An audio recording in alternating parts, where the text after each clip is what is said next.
maybe the first is to keep and to strengthen our unity as a family, belonging to the same spirituality.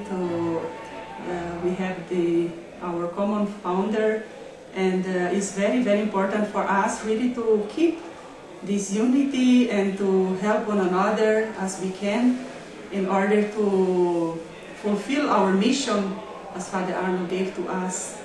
And at the same time, I can see it's so important for our communities to the individual communities to have always this relationship with the SSpSAP, because we feel that we are not complete being alone.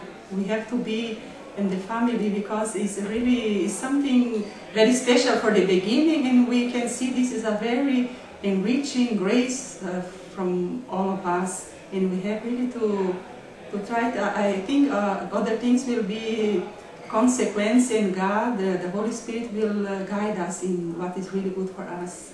We have to be very open.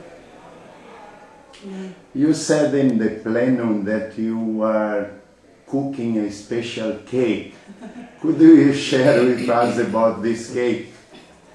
Yeah, I think this cake we prepare it in the very concrete life, in our daily life, and we can see how different can be our life when we really try to put these good ingredients in our living together.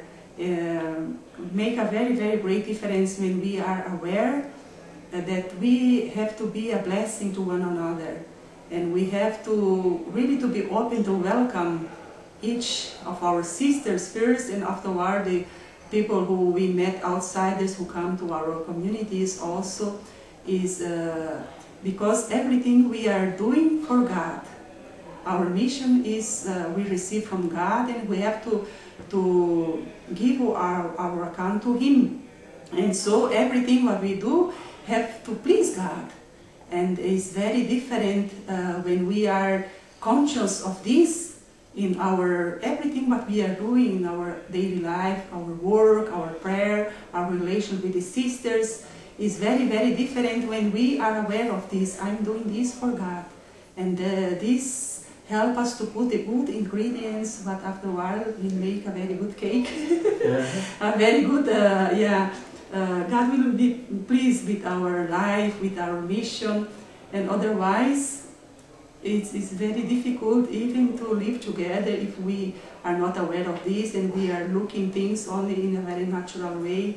Then nothing is pleasing to God, and even the sister, they feel not well, they feel not realizing the vocation.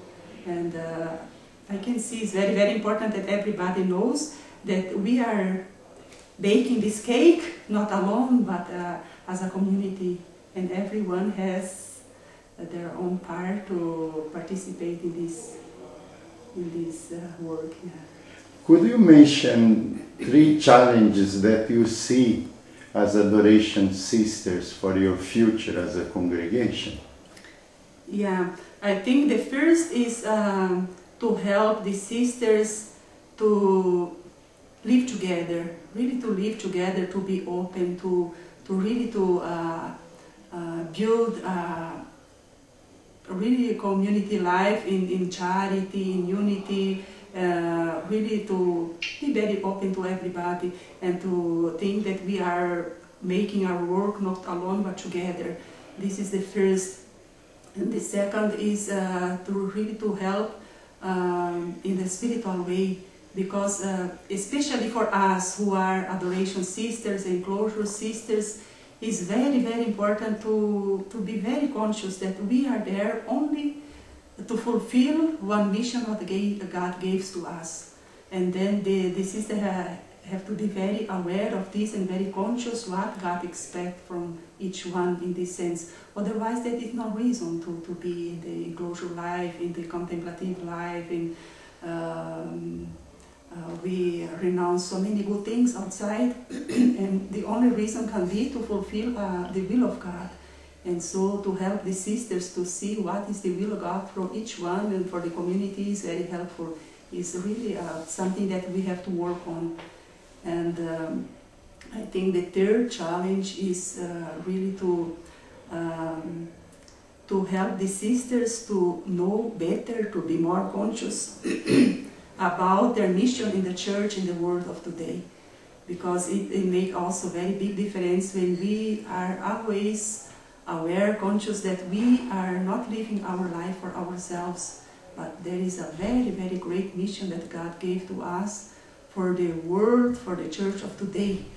And we are partakers of Christ in this process of salvation of the world and to a new world who is coming. And we have really to be very aware that we are part and we have to do all what we can do in order to fulfill our mission now, because there is a very great unity, not only in the church but in the whole world. And every decision what we make freely, there is a very great consequence coming on for outside, for the church, for the world. And so I think it's really a challenge for us to know better our mission and to fulfill better this mission in the world of today. Because otherwise, in our way of life, it's very easy to be used of our daily schedule and do not think so much about, because we have so many things to do. But we have every day to again and again to renew in ourselves the very great the conscience of our mission in the world of today.